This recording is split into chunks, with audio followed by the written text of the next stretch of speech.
So I want to welcome everyone. My name is Eloida Dominguez, and I'm excited to be tonight's moderator for this very important conversation, Facts versus Fiction, Understanding COVID-19 Vaccines. This conversation is brought to you by MassFamilies, the All of Us Research Program, and the Massachusetts Developmental Council. I want to welcome the Executive Director of MDDC, Dan Shannon. Thank you for being here. So I am proud to introduce Dr. Julien Dedier. Dr. Dedier received his medical degree from Northwestern University. He completed residency training in internal medicine at the Massachusetts General Hospital and obtained a Master of Public Health degree in quantitative research methods at the Harvard School of Public Health. He has served as a primary care provider to Boston Medical Center's safety net population for over 20 years and has conducted multiple human subject research studies in these settings, working successfully with clinical practices at Boston Medical Center and at community health centers to recruit primary care patients and providers for research. His research interests have included understanding the influence of ethnic, cultural, and environmental factors on risk-related behaviors for cardiovascular disease and cancer among underprivileged urban minority groups. As a co-investigator for the All of Us research program, he is committed to building a research resource that reflects the rich diversity of the US population. Welcome, Dr. Julien Dedier. Thank you so much, Louida. And I want to just thank you all and acknowledge the organizations that have made this possible tonight. I want to personally commend you all for the work that you do. I know that it's very, very much needed. I have a son who has a developmental disability as well. He has dyslexia and a learning-based disability.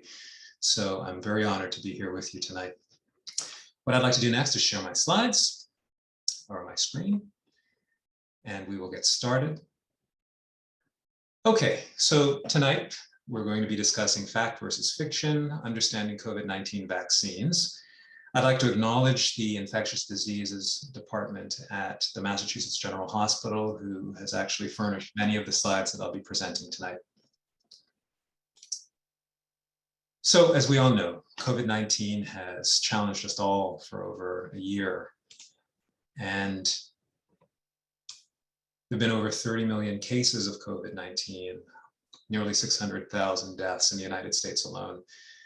I believe that vaccines are the best way out of this pandemic and back to a more normal life, but people have sincere concerns and questions that might prevent them from getting a life-saving COVID vaccine. So it's perfectly natural to have concerns. And I want to say first and foremost that this is a safe space for non-judgmental discussion of the COVID vaccine, its pros, its cons. And my goal is really to equip you with good quality information so that you can make a sound decision based on facts. So in this presentation, we'll be talking about the COVID pandemic in diverse communities, the types of vaccines and how they were made, what is an mRNA vaccine and how does it work, how good are these vaccines, what are the side effects of the vaccines. We'll also cover some common myths and frequently asked questions about the vaccines and talk a bit about the context of vaccines and COVID in Massachusetts in particular. So why is it important to discuss COVID-19 vaccines in diverse communities? Well, that's because COVID-19 has disproportionately affected communities of color, such as Native Americans, Hispanics, and Blacks. And this slide shows how significant COVID-19 has been in the Latino community. For every 10 white Americans who developed COVID-19, 19 Hispanics developed COVID-19. For every 10 white Americans who are hospitalized because of COVID-19, 28 Hispanics or Latinos are hospitalized for COVID-19. And of every 10 white Americans who die from COVID-19, 23 die, Hispanics or Latinos die from COVID-19. And the situation is similar among US Blacks, for instance, where the rate of developing COVID-19 is 1.1 times higher in Blacks, so that's 11 cases for every 10 in white Americans. The rate of hospitalization is 2.8 times higher in Blacks than in white Americans, and the death rate is twice as high in Black Americans as it is in white Americans from COVID-19. So let's talk a bit about COVID vaccines. So I know many of you here have probably received the 6 vaccines against the killer childhood diseases: measles, mumps, rubella, whooping cough, diphtheria, tetanus, etc. And all of these vaccines work by teaching the body to recognize and fight an invader, like a virus or a bacteria, before the body actually gets infected with the real thing. So what you're given in a vaccine is something that looks and feels like the invader, but it really can't cause disease. And the body reacts to that vaccine by activating the immune system and by creating antibody or killer cells, so that if the body ever experiences the real pathogen, that is the virus or the bacteria that causes disease, the body will remember having seen this before and will mount an immune response that kills that attacker before it can cause any harm to the body, or before it can cause the maximum amount of harm. So how are vaccines developed? Well, in general, first scientists find out what causes the infection. So it might be a virus, or it might be a bacteria, or something else. And then we figure out how to make a form of that pathogen or invader that won't cause disease. And that can be done by taking a piece of it or creating a weakened version of that pathogen. And then that weaker version, or that piece of the infecting agent, is injected into animals to see whether it works.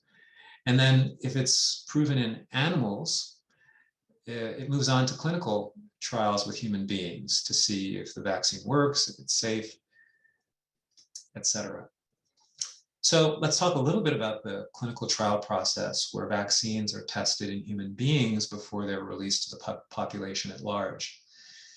These are done in a phased manner. So phase 1 is with 20 to 100 healthy volunteers with a focus on safety. And then in phase 2, more volunteers, maybe several hundred, are given the vaccine to find out side effects, to find out whether there's an immune response. And if things look good in phase 2, we pass to phase 3, typically where thousands of volunteers are given the vaccine to find out whether it actually protects against disease. That is, infection from the attacking agent. And then if the vaccine passes the phase 3 bar, it moves on to phase 4, where millions of people, in the case of the COVID vaccine, receive the vaccine, and researchers gather information and look very closely to see if there are side effects or any adverse effects that weren't seen in the first 3 phases of the trials. And also to obviously determine if there's benefit of the vaccine.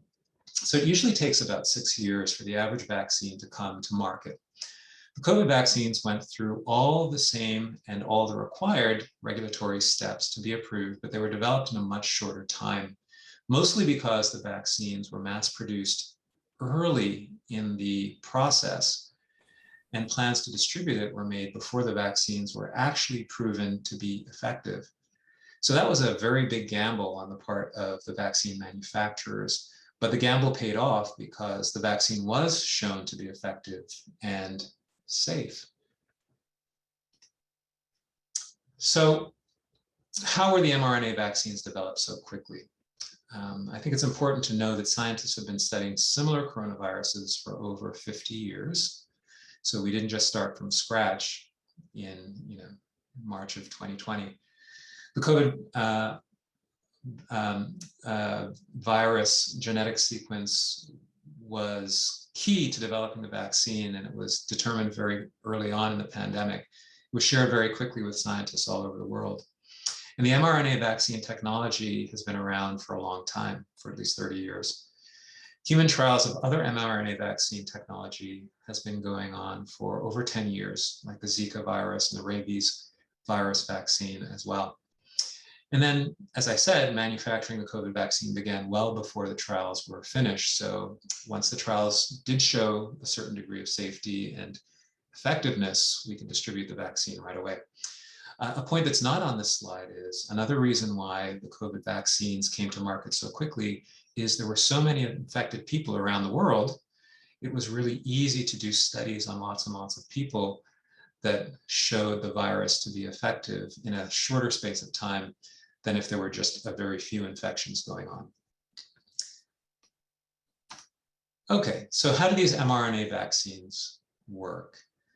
The coronavirus has an important protein on its surface called the spike protein. And this is the protein that the virus uses to bind to our human cells and enter our human cells. The mRNA used in the vaccines carries instructions that tell our cells to make the spike protein. So our cells pick up the mRNA and use that genetic code to make the protein and then to display that protein on the surface of the cell. Then our immune system recognizes the protein as foreign, something that doesn't belong in the body, and makes antibodies in response to that protein. Similar to what happens in a natural infection from COVID virus. So that if we later encounter the coronavirus, our cells are primed to make antibodies that will then recognize and destroy the virus before it causes any illness. And that's how the COVID vaccine works. I also want to add here that the COVID vaccine doesn't contain the entire coronavirus. It cannot cause COVID infection. It can't cause illness the way that COVID virus itself causes illness. Nor does it stay around in the body for very long. So the vaccine is eventually degraded, but the immune system remembers so that it can fight the true coronavirus infection if that ever occurs. Okay, so some key facts about the mRNA COVID vaccines. The enzymes in the body destroy and eliminate the vaccine mRNA after the spike protein is made, which I just mentioned.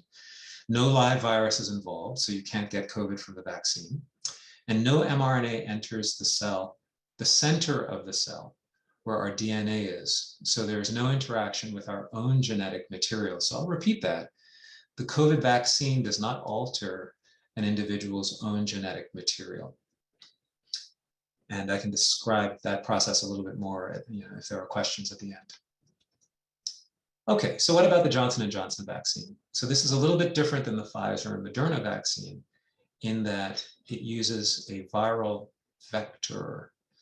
So an inactivated cold virus carries the spike protein DNA into cells, and the body then produces the spike protein in the same way that the Pfizer and Mrna vaccines cause the body to produce the spike protein on the surface of cells. And the body's own immune system then recognizes the spike protein on the cell surface and raises antibodies against that. And those antibodies are what protects the body from COVID infection if the individual is ever exposed. So again, like the mRNA vaccines, you can't get COVID-19 from the Johnson & Johnson vaccine. And it uses similar technology as has been used in other vaccines before. This vaccine also does not alter the human genetic code. So let's move on to how effective the COVID-19 vaccines are. So there are 3 of them that are administered here in the United States. The Pfizer vaccine, which has just been fully approved by the FDA for it's actually approved for ages 16 and greater, but it's still administered, can be administered in the United States starting at age 12. The number of doses required for full immunity is 2 doses of the Pfizer vaccine. Folks are considered fully protected 2 weeks after the second dose. Its efficacy against symptomatic COVID infection, that is getting COVID and having symptoms of COVID, is about 95%, which is very, very good for vaccines. And the last row shows you when these phase 3 trials were conducted, and they're still ongoing. The Mrna vaccine is also available for individuals age 18 and older. Like the Pfizer, it requires 2 doses. The doses are separated by at least 4 weeks. Unlike the Pfizer, which is a 3-week separation period, roughly. Folks are considered protected again after the second dose, 2 weeks after the second dose. It's also very, very effective against symptomatic COVID. And then there's the Johnson & Johnson vaccine. It's currently under emergency authorization, like the Mrna, for individuals 18 and older. This vaccine is different in that it only requires 1 dose, and folks are considered fully immune 2 to 4 weeks, let's say 2 weeks, after the single dose of this vaccine. Its efficacy is a little bit lower in terms of preventing symptomatic COVID. 72% in the US. The trials here were done in different countries, South Africa, Brazil. And so overall, it decreased the rate of severe disease, that is hospitalization with COVID and death from COVID, 85%, which is really, really good. Likewise, the Pfizer and Mrna are excellent at reducing the risk of being hospitalized for COVID-19 infection or dying from COVID-19, above 95% protection. Okay, so let's move on. So will the vaccines be effective in people of color? So the good news is that you can see here that these are participants' demographics of the phase 3 mRNA vaccine trials. The Mrna trial, which is depicted on the left, enrolled about 30,000 people, out of whom about 10% were Black, 20% Latino, and only 4% were Asian. 63% were white. In the Pfizer trial, depicted on the right, 10% were Black, 13% Latino, and 6% Asian. So both vaccines were found to be safe and effective across racial and ethnic groups, and also across different medical conditions, including obesity, diabetes, heart disease, etc. So yes, the answer is that these vaccines have been proven to be effective in a wide array of people. So here's just similar information for the Johnson & Johnson vaccine.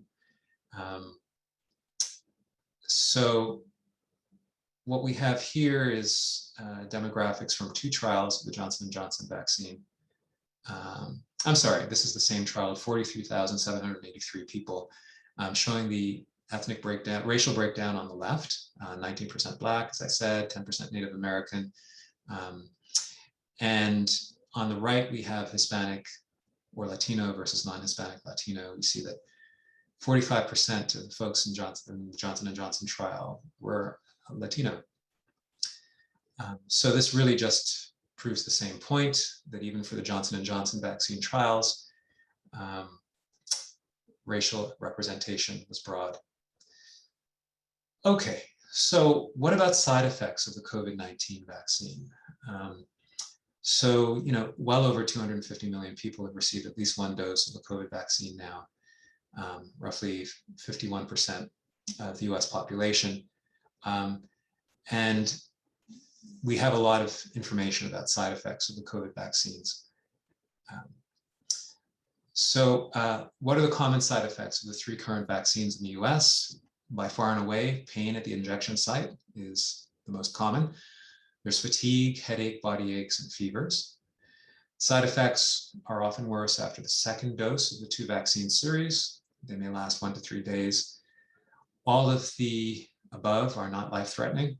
The most common side effects are mostly just a reflection of the body's immune system responding to the vaccine in the way that it should to make antibodies. The recommendation is to take Tylenol or ibuprofen or a similar anti-inflammatory medication after the vaccine rather than before that you get the vaccine. Okay, let's move on. So blood clots and low platelets with the Johnson & Johnson vaccine. So far, there have been 42 reports out of about 14 million doses of the Johnson & Johnson vaccine in the US, where this very, very rare complication of the Johnson & Johnson vaccine has been seen. And it really is described by the formation of blood clots in very unusual places like the brain, low platelets as well. It mostly happens in women who are younger than 50 years old. All cases occurred within the first 2 weeks of getting the Johnson & Johnson vaccine. And while this information was coming in, the CDC actually paused, or at least advised folks, and everybody agreed, to pause administering the Johnson & Johnson vaccine in the United States. After reviewing the information, the CDC gave the green light to go ahead and begin to give the Johnson & Johnson vaccine again, because the risk was considered so very low and the benefits were considered high in preventing COVID infection. However, folks who received the Johnson & Johnson vaccine and developed severe headache, new neurologic symptoms, leg swelling, severe abdominal pain, shortness of breath, tiny red spots on the skin, or easy bruising should seek medical attention right away to make sure they don't have this rare complication of the Johnson & Johnson vaccine. So people can get what we call a delayed hypersensitivity reaction at the site of the injection. So far, this has only been described with Mrna vaccines, but actually I've seen it with Pfizer vaccines as well. It can occur up to 9 days after the vaccine.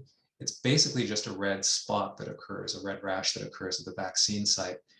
It can be itchy or it might hurt, but this is no reason to not get the second vaccine. And if it happens with the first vaccine, it usually doesn't happen with the second vaccine. Okay. So what about vaccine-associated anaphylaxis? So anaphylaxis is a severe life-threatening allergic reaction that occurs within minutes to hours of exposure. And there's a national system called VAERS for short that has been monitoring all the adverse events that people who get the vaccine report or their physicians report all into this one system. There have been no deaths reported from any anaphylactic events. Anaphylaxis following vaccination is very, very rare. It occurs in, at most, 2 to 5 cases per million doses of vaccine. For Pfizer and Mrna, no anaphylaxis has been reported for the Johnson & Johnson vaccine. And to put this into perspective, penicillin causes an anaphylactic reaction in 1 out of every 10,000 people who gets it. So compared to the coronavirus vaccines, that's pretty high. Okay, so the risk of either becoming ill with COVID-19 or dying of COVID is far greater than the risk of a severe reaction to the vaccine, which is what I want you to take away from this last couple of slides. The risk of death due to COVID-19 is 3.5% or higher. That's 3.4 out of 100. The risk of severe anaphylaxis reaction is no greater than 5 per million people who get the vaccine. Okay, so who shouldn't get the Mrna, Pfizer, or Johnson & Johnson vaccine? You should not get the Mrna or Pfizer vaccine if you have a significant allergic response to the first dose. Don't get a second dose. If you have an immediate allergic reaction of any severity to the first dose, even if it's itching or a little bit of wheeze or shortness of breath, you shouldn't get the second dose. And you shouldn't get any of the 3 vaccines if you have known allergies to any of the components of the vaccine or to polyethylene glycol, which is in Miralax, a popular laxative, or allergies to polysorbate applying to the Johnson & Johnson vaccine. If you have had an allergic reaction to other vaccines in the past or injectable medications, you can ask your health provider, but as of right now, that is not an absolute reason not to get the COVID vaccine. Okay, so let's go to some common questions about the vaccine. Are certain medications unsafe with the COVID vaccine? None are known to be unsafe with the COVID vaccine. Can you consume alcohol after taking the vaccine? Yes. What about the timing of other vaccines? There are actually no time restrictions now, but you should use the other arm if you're going to get another vaccine at the very same time as you get the COVID vaccine. How soon after vaccination will I have protection from COVID-19? Protection occurs 2 weeks after the second dose of the Pfizer or Mrna vaccine and 2 weeks after the Johnson & Johnson vaccine. A person can get COVID-19 after vaccination if they are exposed and immunity has not yet developed, which actually is very much in the media these days, as some folks who've received the vaccine series long ago are now actually getting COVID-19. But we'll talk a little bit more about that later. It's unclear at this time how long immunity will last, but it does not last forever. And that's why folks are talking about a booster vaccine now. Should I get the vaccine if I've already had COVID? An emphatic yes, because natural immunity, which is the kind of immunity that we get after having the actual infection, it varies from person to person. So that's why it's recommended that people who had COVID infection still get the vaccine. So if I had the vaccines, do I still need to wear a mask? And the CDC says if there are more than 50 cases of COVID that is 50 infections, I should say, people with infections, 50 positive cases in a population per 100,000 population, that yes, you should continue to wear a mask indoors. And really, that applies to all of Massachusetts because everywhere in Massachusetts now has greater than 50 cases per 100,000 population.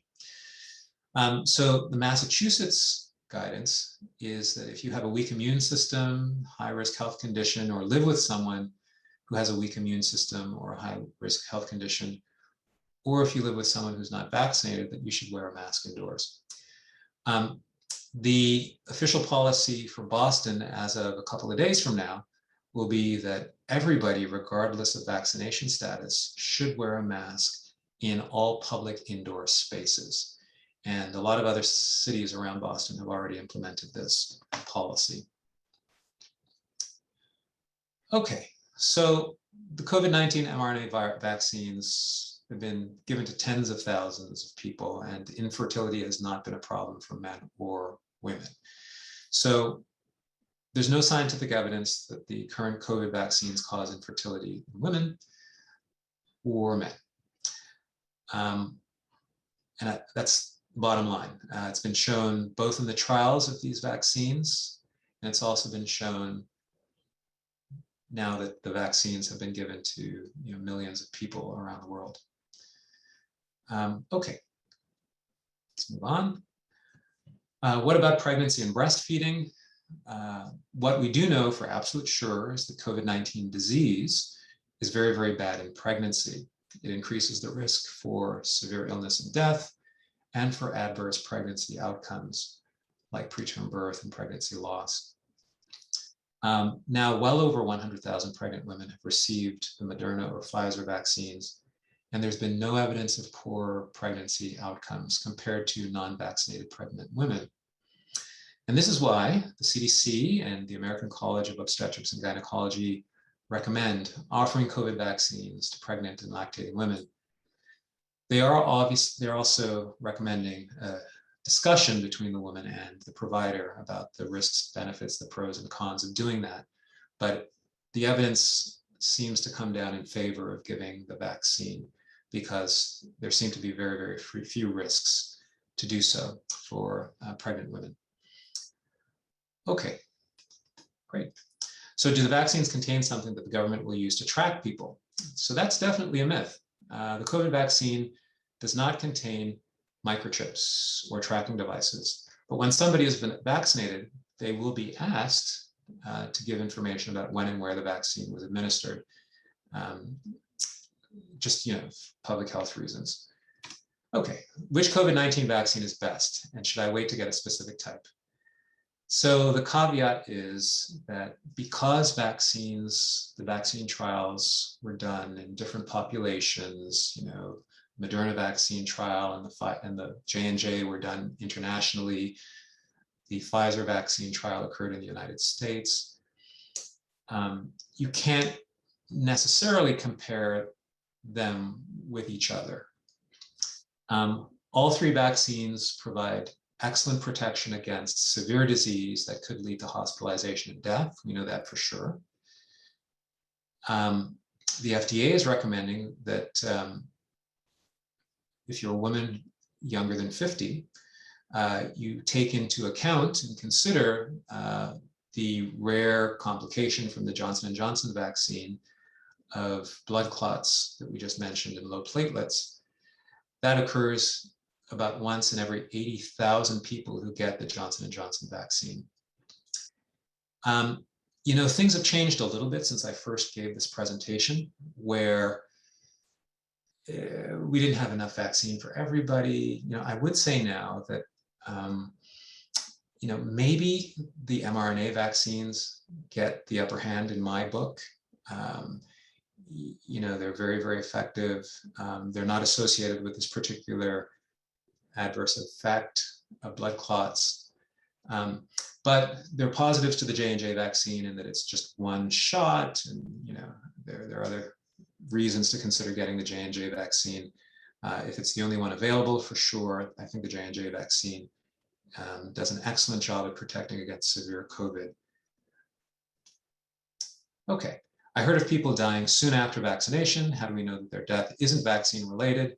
An example raised is Hank Aaron, who died at age 86, about 2 weeks after receiving the Mrna vaccine. So data from all the trials suggests that the vaccines don't cause death, and the information gathered after the vaccine was made available to the population at large. This includes 357 million doses given in the US.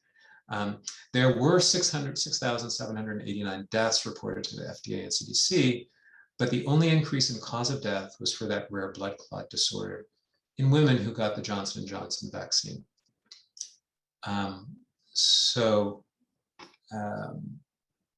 There's no strong signal that there's a huge increased risk of death, or any actually, except for this very rare complication that can occur with the Johnson & Johnson vaccine. Okay, can I get HIV from the Covet vaccine? The answer is no. Covet vaccines aren't made from and don't contain blood or body fluids. Do the available Covet vaccines use fetal tissue? So in the case of the Pfizer and Mrna vaccines, they don't. They contain no fetal cells or tissue. The vaccine effectiveness was tested using fetal cell lines from fetuses that were aborted in 1972. With respect to the Johnson & Johnson vaccine, that one was actually produced in fetal cell lines coming from a fetus that was aborted in 1995. So the answer to the question is that the Johnson & Johnson vaccine production process does involve the use of fetal cell lines. However, the Vatican, and I showed the picture of the Pope here, has noted that in the absence of alternatives to these vaccines, which use the fetal cell lines, that in the context of the current pandemic, it's okay to be vaccinated. And that's the official position of the Vatican. How much will the COVID vaccine cost me? It will cost you nothing. It's free of charge to individuals. I'm undocumented. I could be reported to ICE if I get tested for COVID. The answer is no. Federal law allows testing, screening, and treatment of communicable diseases, including COVID-19, regardless of immigration status. And it's actually illegal to report the immigration status of anyone who gets tested. Many testing sites in the Massachusetts Stop the Spread program allow walk-in or drive-up testing where no online registration or official ID is required at all. Okay, so what about the variant strains? This has been all over the media. So the UK strain, so there are 4 strains really right now. Here they are listed in the second bullet. The Delta variant, which is also known as the Indian variant, there's the UK variant, the Brazil variant, and the South African variant. So these are the most sort of common variants. The Delta variant, by the way, is responsible for most of the infections in the United States today. They're all more transmissible than the original coronavirus that came, at the very beginning of the pandemic. The UK variant, plus or minus the Delta variant, are also considered to be more severe than the original strain and also the other variants. The good news is that the vaccines that are available in the United States all protect against these strains, particularly, again, against more severe disease that would cause hospitalization and death from COVID-19. We are seeing some breakthrough infections, though, but the vaccines are still very, very critical in preventing significant disease from these variants. Moderna and Pfizer are testing boosters for specific strains, as you've probably heard. And getting people vaccinated as quickly as possible will slow the emergence of new strains because there'll be fewer people that are susceptible to get infected. Okay, so you may have heard of a term called herd immunity, particularly as it relates to what proportion of the country we hope gets vaccinated. So infectious diseases are easily passed from person to person, and entire communities can become infected. So what you're seeing here on the left is a schematic of what happens when just a few people are vaccinated. So the person in orange, standing kind of in the middle, has COVID, is infected with COVID. People in blue have been vaccinated, but you see in this figure on the left, very few people have been vaccinated. And most of the people are depicted in gray, which means they're susceptible to be infected. So in that scenario, a lot of people can get infected because nobody has immunity against COVID infection. So you end up with a lot of orange people who are infected with COVID-19, and the people who were vaccinated are still safe. But if a lot of people get vaccinated, you switch to the right-hand figure. The orange person in the middle is infected with coronavirus, but can't really spread it too much because lots of other people are already vaccinated and immune. So what you get is maybe just a couple of people, one or two, getting the COVID infection, but most of the people are still fine. And that's what herd immunity is really. It's the inability to transmit the virus in an environment where a lot of people are already vaccinated and therefore immune to getting the virus. And the virus can't really survive and spread in that kind of a setting. And that's what we're hoping to achieve. Okay, so COVID vaccination in Massachusetts. As of August 17th, 9 million people, 9 million doses of vaccine have been given. 71% of our population has received at least one dose. And almost 4.5 million people are now in Massachusetts are now fully vaccinated. That's 65% of the population. And that's really great because the national average is 51% being fully vaccinated. And we in Massachusetts are at 65%. So here's a breakdown of the variation in vaccine rates from county to county in Massachusetts. This is just information that I want to show you here for Suffolk County. Of course, there are many, many more counties. But I wanted to show you, so what we're seeing here is folks who've received at least one dose by race and ethnicity. So if we look at Suffolk County, we see that white residents, on average 65% of white residents have received at least one dose of a COVID vaccine. So starting at the left, the leftmost column and moving to the right, we have Asian Americans. I'm sorry, these Asian Americans here, you have 78% who've received one dose. Blacks 53%, Hispanics 57%. It's interesting, you have Native Hawaiians and Pacific Islanders at 95% or more, which I'm not exactly sure if that's valid, but there are still differences. So you see that Blacks and Hispanics have received vaccine in lower proportions than white residents, for instance. So there's a push, and there's a reason, to really try to get the word out that vaccines help to prevent COVID disease. So who's eligible now to be vaccinated in Massachusetts? Everyone who's at least 12 years old. You've heard in the news that an additional dose, actually you've probably heard more about booster doses. There's a difference between additional doses and booster doses. So an additional dose of Pfizer or Moderna vaccine is currently approved for people with a moderately or severely weakened immune system. That's people who have had organ transplants and are on strong immunosuppressing medications, people who have poorly controlled HIV, people who have certain medical conditions that compromise the immune system and make it weaker. Today, those people can get a third vaccine, either with Pfizer or Moderna, depending on what the initial series was that they received. You've probably heard a lot of banter about booster doses of Moderna or Pfizer vaccine in those who had been vaccinated at least 8 months beforehand. And that's really because we are observing this rise in breakthrough infections among vaccinated people. So the FDA is thinking about whether or not to do that. I think they're inclined to do it. And if they do, they'll probably start having folks get a booster vaccine in September, which is just next month. That hasn't been approved yet, though. So we're still not 100% sure. Okay, so how to get your vaccine. Here are some websites that you can go to online to book a vaccine or to find a place to get a vaccine. You can get them at pharmacies, healthcare providers are giving them, and other community locations. People who can't use the internet can call the Massachusetts Vaccine Scheduling Resource Line at 211.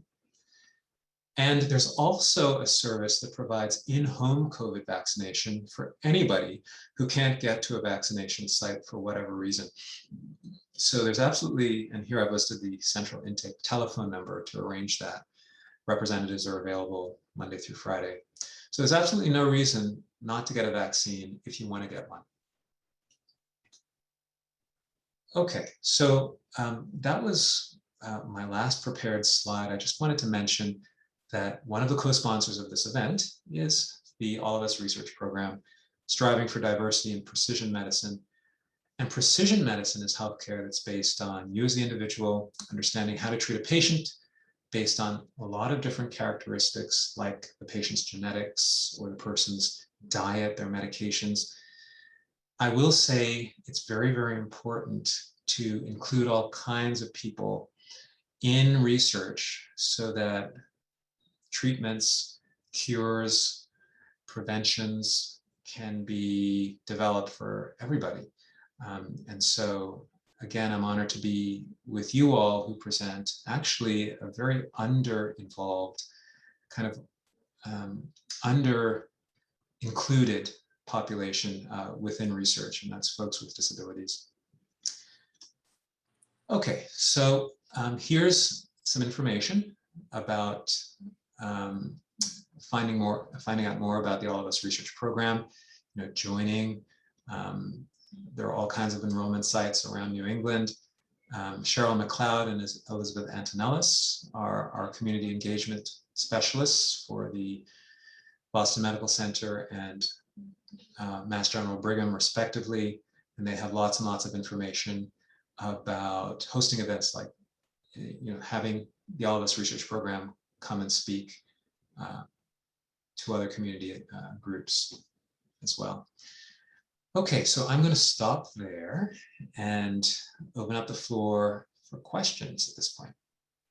I want to thank you, Dr. Dedier, for taking the time to share such important information.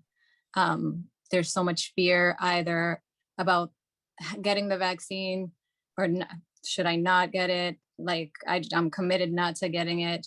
And I think it's important for people to hear a professional, somebody that knows what they're talking about, to give clarity. There are some questions that were on the list. I feel like you answered your questions through the slides, but I'm still gonna ask the questions. And if you feel like you've already answered them, you can just give a brief answer or just let us know. Okay. And then there were some questions on the chat as well. So some people have questions as well. So how worried should we be about the Delta variant? Are we back to square one? Mm-hmm. That's a great question. Thank you. The Delta variant is in part responsible, I think, for some of the breakthrough infections that we have seen in the month of July in particular. I think also responsible for some of those breakthrough infections is the fact that folks have been kind of letting their guard down. Folks who've been vaccinated have maybe not been maintaining physical distancing the way that they were before, or masking quite as much as they were before.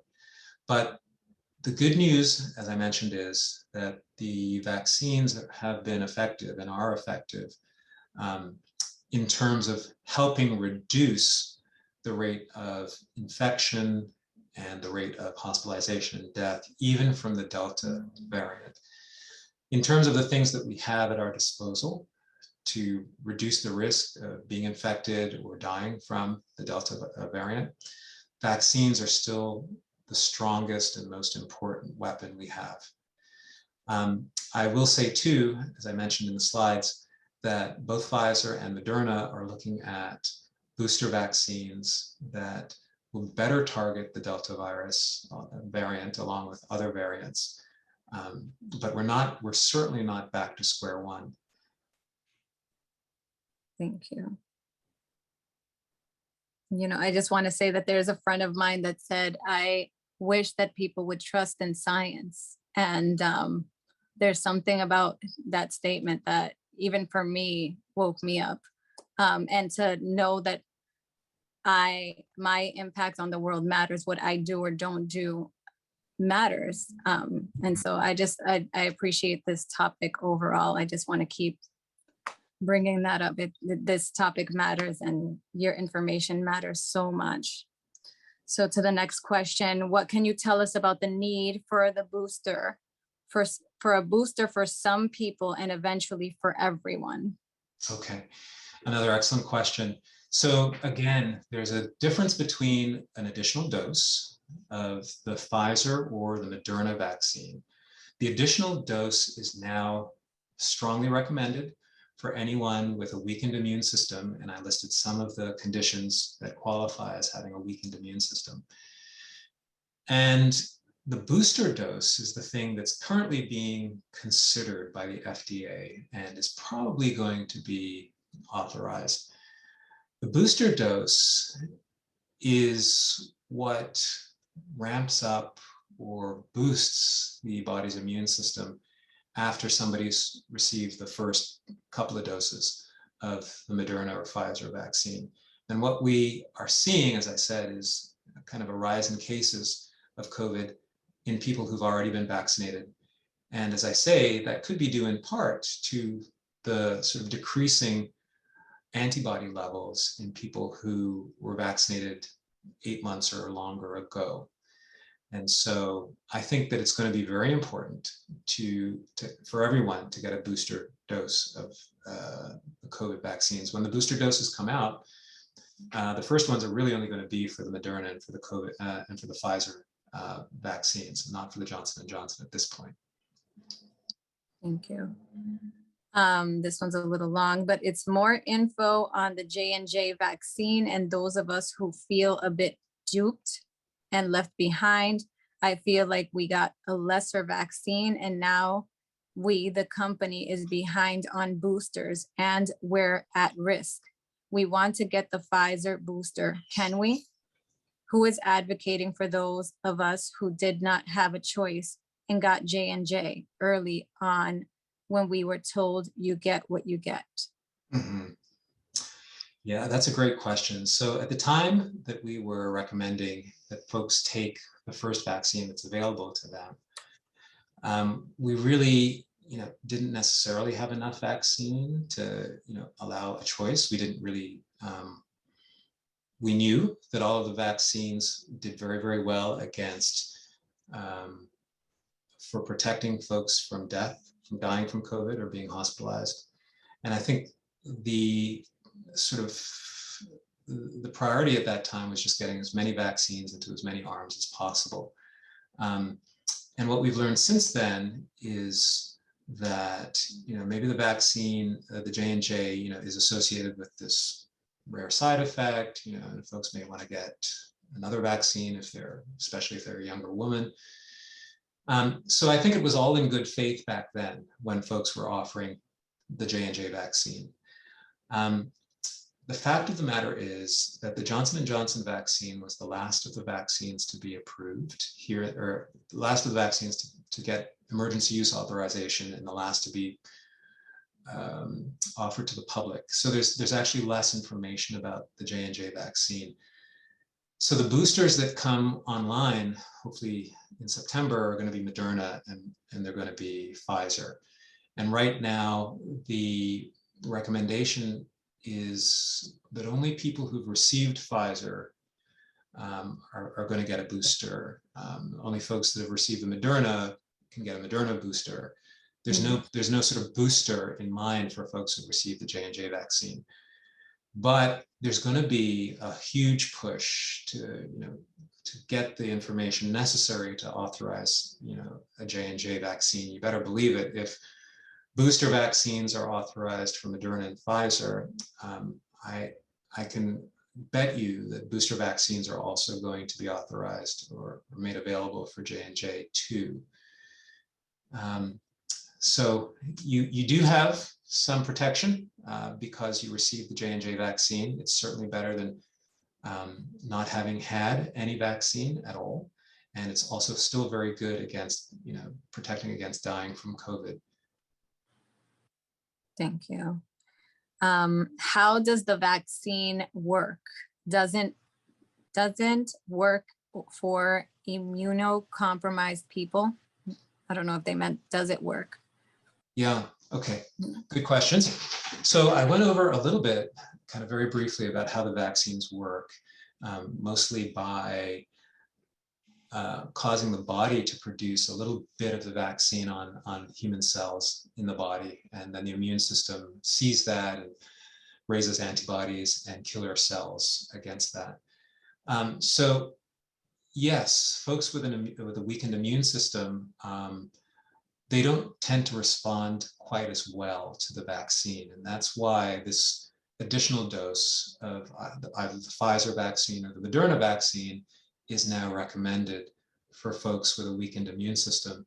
The thinking is that giving that third dose will boost levels of antibody up high enough to really protect very well against COVID infection. Thank you. The effects of the COVID vaccine are on sarcoidosis overall. Sure. So thank you. So sarcoidosis is a medical condition that's considered to be an autoimmune, we think, condition where the body is sort of attacking itself. And it can cause problems in a lot of different organs of the body, including the kidneys and the heart and the brain, particularly the lungs. And so, people, who have sarcoidosis, who then get COVID-19, are probably at a higher risk of dying or having very severe COVID infection. And so they should really get the vaccine. I'm not sure if I answered the question, but there are a lot of diseases like sarcoidosis that put people at higher risk of doing very poorly if they get infected with COVID. So folks who are less well, who are sort of have a lot of medical conditions, actually benefit even more from getting the COVID vaccine than people who are otherwise sort of healthy. Thank you. And this one doesn't say the vaccine, but it says, I'm hearing this is not a true vaccine, does not meet accepted criteria for being a vaccine. So how can we gauge how this will affect the health of our sped kids, especially those whose bodies don't methylate? Yeah, so that's kind of a technical question. But I will say that what vaccines do in general, and this goes back to one of my earlier slides, is kind of prepare the body to fight against an invader before that invader ever attacks the body in real life. And that's exactly what the COVID vaccines do.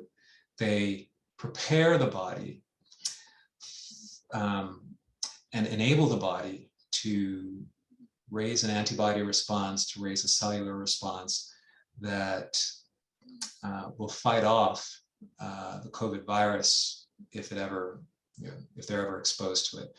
So, by all definitions, the COVID vaccine is a true vaccine. It works in a way that's a bit different than conventional vaccines, like the measles and the mumps and chickenpox vaccine and even the flu vaccine. But it does the same thing, just in a different way. It uses the body's own machinery to create small pieces of the virus that the body then raises an immune response to. So it is, yes, a vaccine. And methylation, special ed, these things have not been an issue with the effectiveness of the COVID vaccine. I have not read anywhere or heard that folks with special needs are any less, the vaccine is any less effective in those folks. So I would also, I think, just as you were saying, Louisa, I think I would also, listen to the information, but also determine the source of the information. Because that's you'd be surprised at the different sources of information. Some of them are reliable and some of them are less reliable. Yes, thank you so much. So we have 4 more questions here, and then I'll go into the questions in the chat. Okay, I'll move quickly. Thanks. All right. How can nurses and other health workers share this information with people who are still hesitant or anti-vaxxers? Yeah. So I think there are those people out there who have questions. They are sort of questions that can be answered by information. A lot of people, there's a lot of misinformation, as I was saying. So I think part of it is knowing what the facts are and knowing the sources that are reliable, and sharing those facts with people. Because I will say that the folks that I've encountered in my clinical practice who have questions about the vaccine, who are hesitant to get a vaccine, their concerns are certainly legitimate concerns, in the sense that they really believe that these things are true. And so I think you want to have you want to be humble. You don't want to make people feel like, you know it all and they don't know anything. You want to meet them on their level, and just, really explore what their concerns are. Because I think many of them, unfortunately, are encountering a lot of, holier than thou attitude about, their concerns, and that just turns them off. So I think being humble, I think meeting people where they are, and I think being equipped with the information. I think also sharing your story, like I have patients who, certain members were vaccinated in a family and others weren't. The ones that weren't, they all went to the hospital. I have a patient whose wife was in the hospital for over 8 months with COVID. She didn't get vaccinated. He got vaccinated. He was fine. So I think sharing your experiences, sharing your stories will also be powerful. Thank you for that. Yeah, I was actually mentioning to Shireen today that I feel like we should have a talk about how to talk about these things, because some people, the way that they're talking, even, the vaccines people, like, I don't know, it's just even the way that it's the vaccine people and the unvaccinated, it's just like, or whatever it is, creating such a divide. And the conversations are so pushed that if somebody was kind of like, I might, but they're being like, no, you should, or you're the problem or whatever, then they're going to be like, I'm not even going to get it just because of the way you're coming at me. So it's great that you mentioned that. Thank you. How do we combat misinformation on social media? Yeah, I think that's tough, and probably the same way that I just said is what I would recommend. You know, sort of being humble, presenting the facts, presenting the reliable sources, so that then people who have an open mind and are interested can go to those sources themselves and read a little bit more, and presenting your story. Thank you so much. What is being done for the people that don't speak English? Okay, so I do have a couple of slides about this. Okay. So this is from the mass.gov website, which is the Massachusetts Health Authority, essentially. So COVID-19 Vaccine Equity Initiative, tailored community and faith-based outreach and education. So the Commonwealth of Massachusetts is providing 5.3 million from December of last year to December of this year to community-based and faith-based organizations to educate diverse communities about COVID, minimize spread of the disease, and increase vaccine acceptance.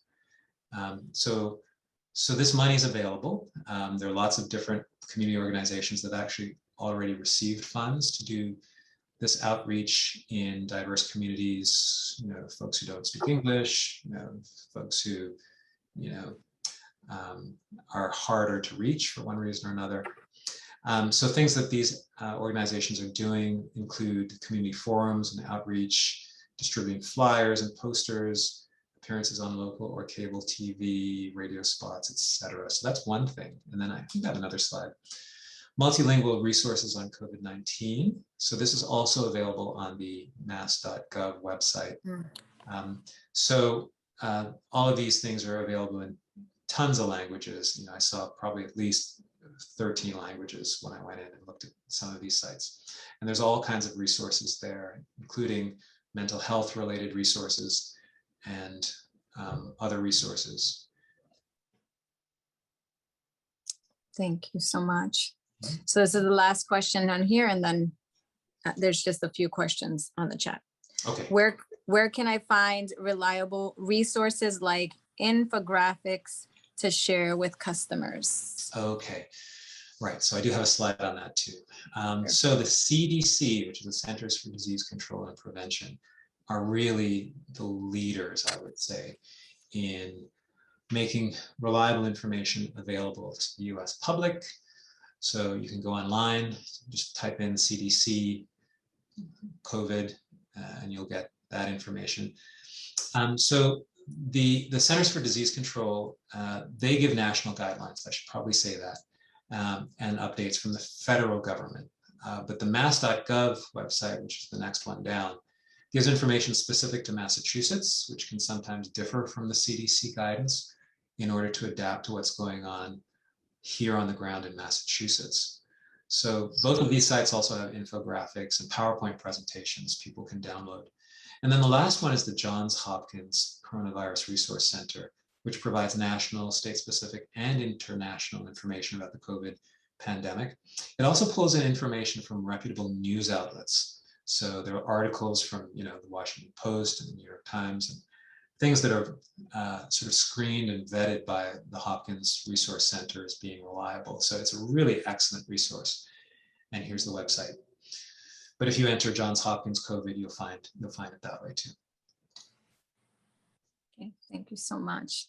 All right, and this question is from Diane. Why 2 injections needed for Pfizer, Mrna versus J&J? Yeah, well, good question. I think the basic reason for this is the way that the trials were set up.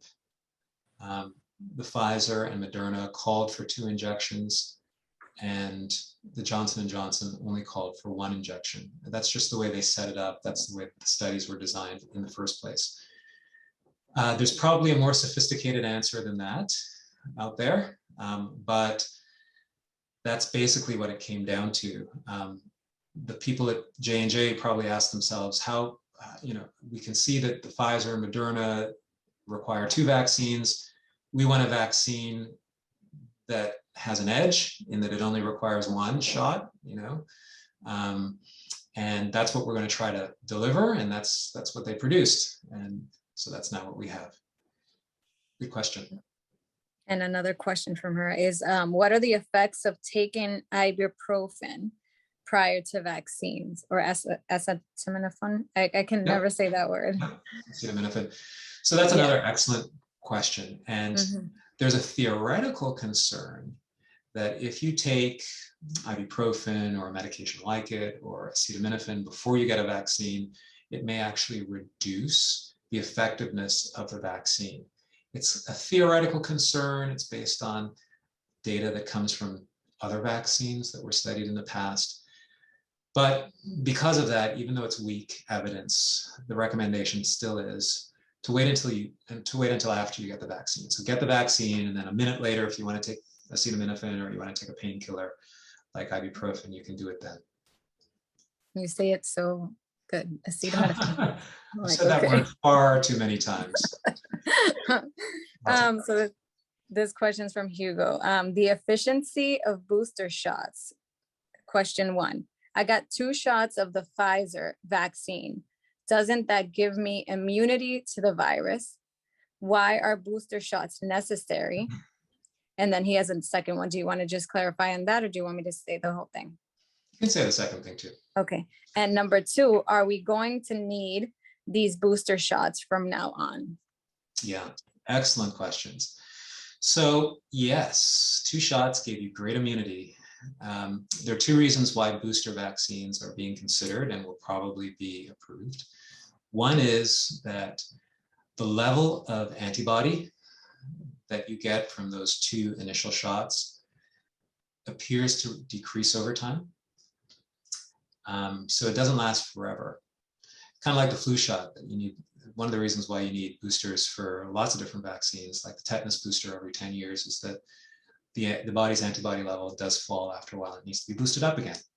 And the other reason to get a booster vaccine is that these boosters are going to also target some of the variants that weren't necessarily targeted with the first set of vaccines you received.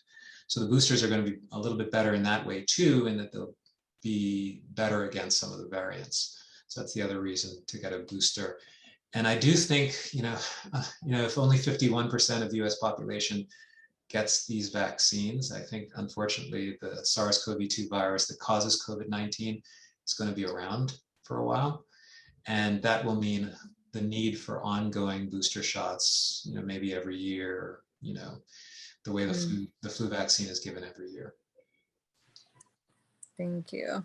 And another question from Hugo. The vaccine does not protect us against COVID. It protects us against severe COVID. Is that right? Well, the 95 and 94% numbers that I listed earlier were protection against symptomatic COVID. So that's, being infected and showing symptoms. So yes, the vaccines protect to some degree against symptomatic COVID infection. They do a better job at protecting against severe disease from COVID. So even if you get COVID, you've got a sore throat, your sense of smell decreases. If you've got that vaccine on board, there's a lower risk that you're actually going to go on to be hospitalized or die from COVID because it's so severe than if you didn't get the vaccine. So it kind of does both. It also protects a little bit against actually even being infected with COVID, we think, in the first place. Infected with the SARS-CoV-2 virus. Thank you. So that was my last question on my sheet, but I just want to make sure that I didn't miss any on the chat. Just give me 1 second. Sure. Let's see.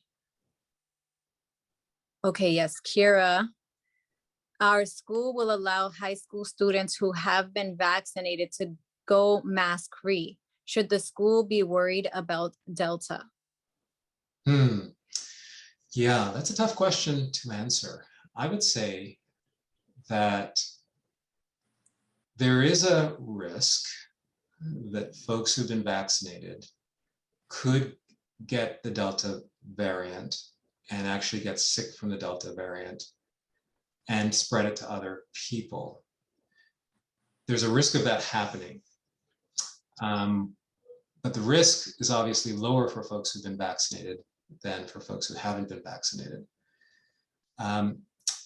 The recommendation from the CDC right now is that all students, whether or not they've been vaccinated, wear a mask. The individual states obviously have to make their own decisions. Here in Massachusetts, the governor is kind of leaving it up to the different school systems, but sort of recommending that everyone, all students, wear a mask. So it's kind of a fluid situation. I would say things could be worse. I mean, these folks could be unvaccinated and still not having to wear masks. But I think the maximal protection comes from sort of everybody wearing a mask and everybody being vaccinated. I mean, that would be the maximum level of protection. Will we be able to achieve that? Maybe not. Thank you. And there are a few questions. I'm wondering how many additional questions do you want to take from now? I think it depends on how much time we have. I'm sitting at home, so I could answer many more questions, but I want to respect everybody else's time. So it's really up to the folks that are in charge of this meeting. I'm willing to stay if okay. All right. So there's just a few more. I'll just go through them and see what happens. Okay. All right. So when do I get my booster shot? Ooh. Everybody's waiting for the FDA to tell us whether they're going to approve or authorize boosters. Right now, we're kind of hoping that the end of September is when the first set of folks can start getting their booster vaccines. September 20th has been a date that has been bandied around. But that still hasn't been approved yet by the FDA. We're thinking it's going to happen, but it still hasn't happened. And if it does happen, it's going to be the folks that got their vaccines first, like the first responders, the nursing home residents, that are able to get a booster vaccine in September. And then it's going to be sort of everybody else sort of down the line, roughly 8 months after you received your last dose of either Pfizer or Mrna. Okay. Let me see. Thank you. And I want to thank you all for your questions. I know Kira said thank you for responding to her question. What if those of us who got the J&J vaccine do not want another J&J vaccine? We want to get 2 more Pfizer vaccines, or at least 1 Pfizer. Are we now boxed in forever to this inferior vaccine? So that's basically what is being done is based on the research, the science that's available. So I think the science will determine that. I think if boosters become available for the Pfizer and the Mrna vaccine, then the next issue on the agenda will be, so what do we give to folks that have received J&J? And we'll sort of have to see. I think on the table is giving them either a Pfizer or a Mrna vaccine as their booster shot. But we're going to have to wait and see how that pans out. Okay, thank you. And I think there's just 2 more, actually. Well, actually 3. If we are outside in a crowd where folks aren't wearing masks, as they are not these days, and we are vaccinated wearing masks, how much of a risk are we at of the Delta variant?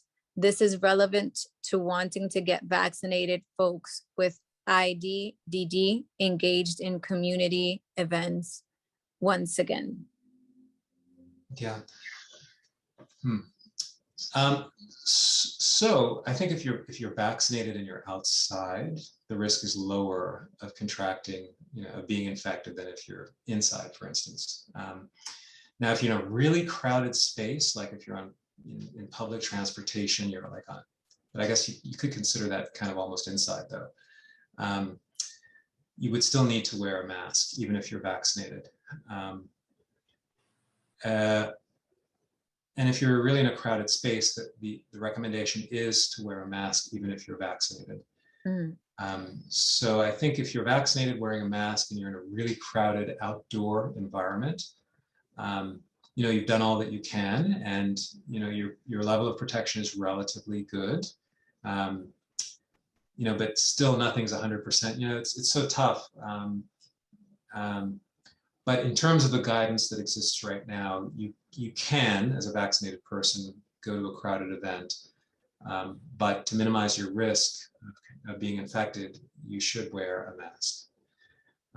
There are going to be those people who choose not to go to crowded events because the risk of getting COVID is just too high in their minds, and that would be a perfectly appropriate decision as well. Thank you. Let's see the next question. How is it that eating in a restaurant with others with masks off is considered safe? So what we're talking about is sort of relative safety. There's a spectrum of risk, low risk being, you're in your house alone, and the highest risk is that you're unvaccinated with other folks who are unvaccinated, and in close proximity to them. So, physical distancing is something that restaurants are supposed to be doing. If you're 6 feet from somebody else, your risk is lower than if you're 2 feet from somebody else. I think that, again, it's a personal decision, and it's a balance between personal safety and sort of the economic viability and sort of the being able to live, being able to live and survive in the society that we're trying to strike here. So it's complicated. But if you're vaccinated and if you're socially distancing, and you're in a restaurant eating, I think the risk is relatively low of getting COVID, but it's not zero. And so that concludes the questions. Those were great questions. Thank you, folks. I'm going to stop sharing my screen. I can see some of the comments. Thank you so much, folks. I hope that this was helpful for everybody. There's so many genuine questions and a lot of misinformation. I'm glad that I was able to share what I know with you all tonight. Thank you so much. And in closing, all of us will now place the post-event survey in the chat. If you could, please take 3 minutes of your time to fill it out. Your feedback is very important to us. Additionally, we are sending information on COVID and mental issues. I want to thank you all for joining us tonight on this very important topic and for your questions, your time. I hope it was helpful.